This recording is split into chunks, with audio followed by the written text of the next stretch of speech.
Dans notre dernier épisode, on vous parlait du retour des moustiques tigres dans la métropole française. Mais avec l'arrivée des beaux jours, un autre insecte redoutable revient lui aussi sur le devant de la scène, la tique.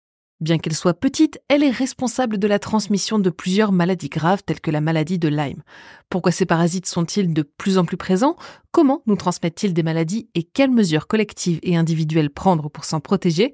Bonjour à toutes et à tous, je suis Emma Hollen et cette semaine dans Futura Santé, on vous propose de vous protéger contre ces petites suceuses de sang.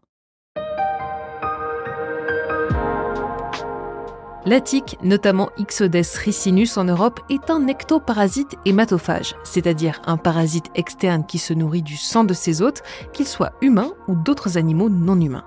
Elle est reconnaissable à son corps ovale et aplati avant le repas, qui peut gonfler jusqu'à plusieurs fois sa taille lorsqu'elle est gorgée de sang.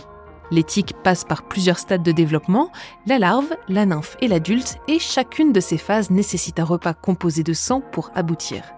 Depuis octobre 2023, le virus de la fièvre hémorragique Crimée-Congo a été détecté chez des tiques de l'espèce Yalomma marginatum prélevées sur des bovins. Cette espèce est présente depuis de nombreuses années en Corse, dans les Pyrénées-Orientales et sur le littoral méditerranéen.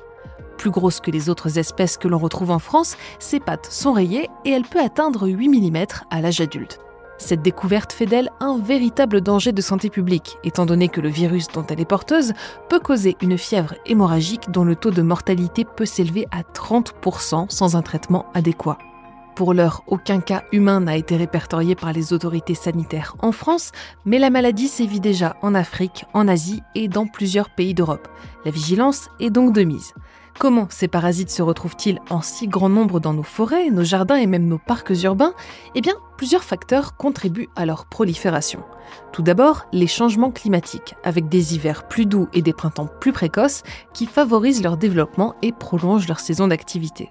Ensuite, la fragmentation des habitats et l'augmentation des populations de leurs hôtes naturels, comme les cervidés et les rongeurs, qui créent des conditions idéales pour leur multiplication. Et enfin, les comportements humains, comme les activités de plein air et les voyages, qui facilitent leur propagation. Mais ce n'est pas simplement leur présence qui pose problème. Les tiques sont vectrices de nombreuses maladies, comme la fièvre hémorragique Crimée-Congo, que l'on vient de mentionner, ou la plus célèbre maladie de Lyme causée par la bactérie Borrelia burgdorferi. La contamination se produit lorsque la tique infectée pique son hôte et reste attachée pendant plusieurs heures, transmettant ainsi la bactérie par sa salive. En France, la borréliose de Lyme est en augmentation, avec des milliers de cas rapportés chaque année. Alors, comment fait-on pour s'en protéger ? À l'échelle collective, la lutte contre les tiques repose sur la gestion des populations d'animaux réservoirs, comme les cervidés, et sur l'entretien des espaces verts pour réduire les zones favorables à leur prolifération.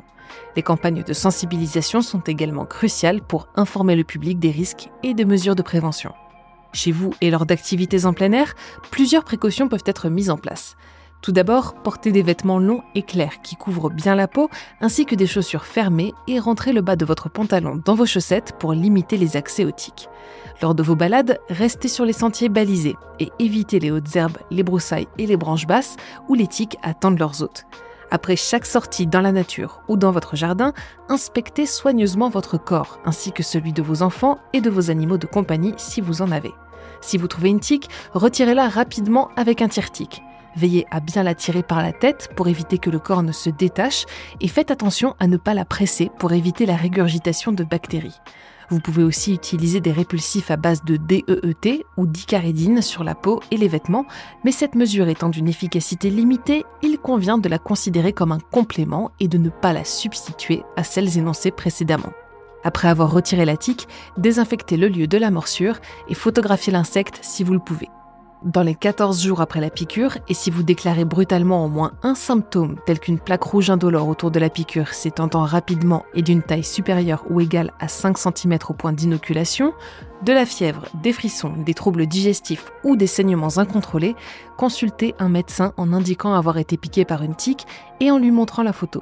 Vous pouvez également contribuer à la surveillance des tiques en signalant leur présence sur des plateformes dédiées comme le programme citoyen CITIC en France qui permet de reporter les piqûres et de surveiller sa propagation sur le territoire.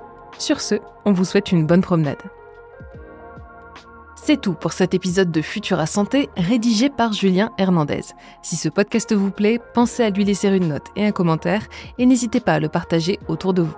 Cette semaine, je vous recommande tout simplement Futura Récap, le récap actu disponible sur Futura News et qui vous permet de rattraper les 5 actualités de la semaine qu'il ne fallait pas manquer. Pour le reste, je vous souhaite une excellente journée ou une très bonne soirée. Prenez soin de vous et je vous dis à la prochaine dans Futura Santé.